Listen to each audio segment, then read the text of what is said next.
کہ میں گدھا نہیں ہوں یہ حضرت. اور ایک مرتبہ ایک واقعہ زبردست ہے، ہارون رشید بادشاہ کا ہمارے نظامی میاں سنائیں گے. السلام علیکم.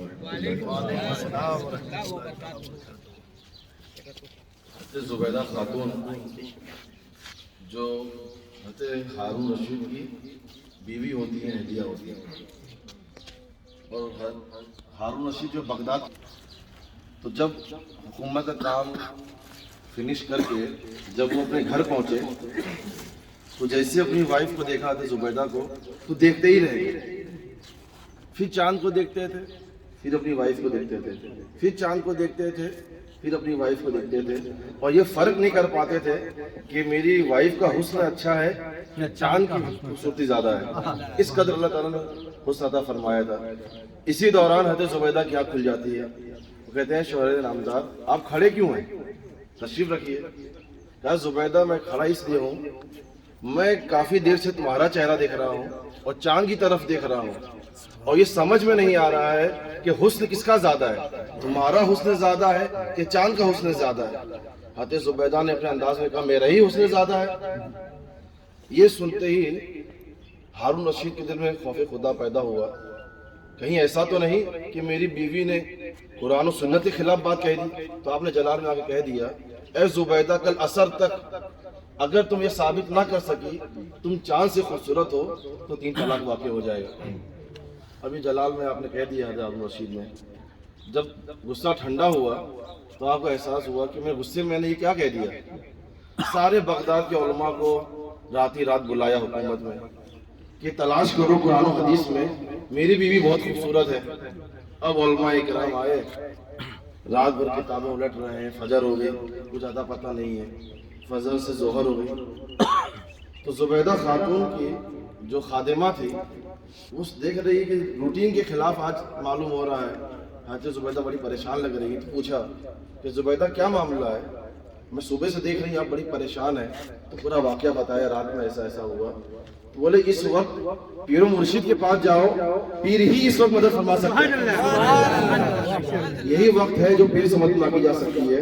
حضرت زبیدہ ترنت اپنے گھر سے نکل کے حضرت بہلول دانا کے پاس آتی ہیں اور پورا واقعہ بتاتی ہیں کہ رات میں ایسا ایسا ہوا. اور ہارون رشید نے کہہ دیا اگر عصر تک ثابت نہ کر سکی تو 3 طلاق واقع ہو جائے گا.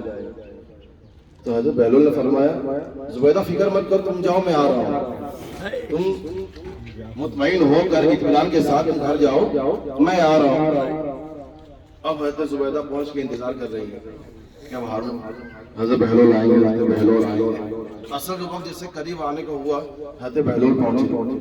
وہ کہا خادم سے کہو ہارون رشید سے جا کے کہیں کہ پیر و مرشد بہلول دانا آئے ہوئے ہیں. اب خادم نے بات پہنچائی بادشاہ کو کہ آپ کے پیر و مرشد حضرت بہلول دانا آئے ہوئے ہیں.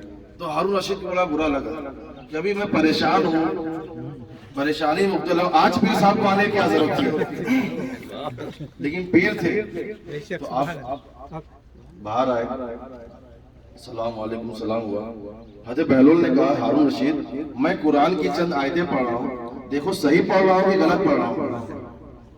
تو ہارون رشید نے کہا حضور آپ میرے پیر ہیں، میں آگے قرآن کیسے درست کروں، کیسے سن لوں. کہا قرآن پاک کا معاملہ ہے، کسی سے بھی درست کیا جا سکتا ہے. حضرت رشید نے کہا حضور سنائیے. تو آپ نے پڑھا والتین والزیتون وطور سینین وهذا البلد الامین لقد خلقنا الشمس فی احسن تقویم. حضور لقد خلقنا الشمس نہیں ہے، غلط پڑھ دی جاتی ہے. تو بہلول نے کہا ٹھیک ہے میں پھر پڑھ دے رہا ہوں والتین والزیتون وطور سینین وهذا البلد الامین لقد خلقنا القمر فی احسن تقویم. حضور لقد خلقنا القمر بھی نہیں ہے. حضرت بہلول نے کہا ہارون رشید صحیح کیا ہے، لقد خلقنا الانسان فی احسن تقویم. اللہ تعالیٰ فرماتا ہے ہم نے انسان کو سب سے اچھا پیدا کیا. تو کیا ہارون رشید تمہاری بیوی انسان نہیں ہے؟ تو جب انسان ہے تو چاند سے بھی خوبصورت ہے، سورج سے بھی خوبصورت ہے، دنیا کی ہر نعمت سے خوبصورت. یہ ہے حضرت بہلول، کیا بات ہے، جن کی بارگاہ میں ہم لوگ چل رہے ہیں. مولا یا صدیق خیر الخلق كلهم مولاي صلي وسلم دائما ابدا على حبيبك خير الخلق كلهم صبح طیبہ میں وہی بڑھ رہا ہے بارہ نور کا صدقہ سارا نور کا چاند جھک جاتا جدھر انگلی اٹھاتے مہد میں کیا ہی چلتا تھا اشاروں پر کھلونا نور کا تیری نسل پاک میں ہے بچہ بچہ نور کا تیری نسل پاک میں ہے بچہ بچہ نور کا تو ہے نور تیرا سب گھرانہ نور کا مولاي صلِّ وسلم دائما ابدا على حبيبك خير الخلق كلهم مولاي صلِّ وسلم دائما ابدا على حبيبك خير الخلق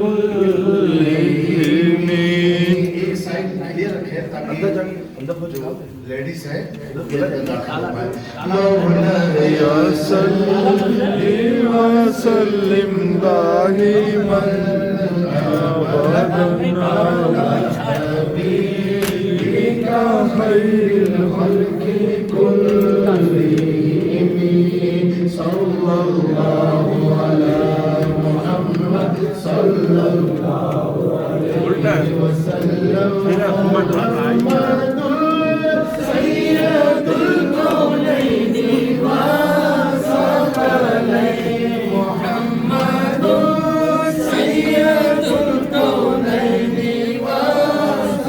والثقلين والفريقين من عرب ومن أجم مولاي صل وسلم دائما أبدا على حبيبك خير الخلق كلهم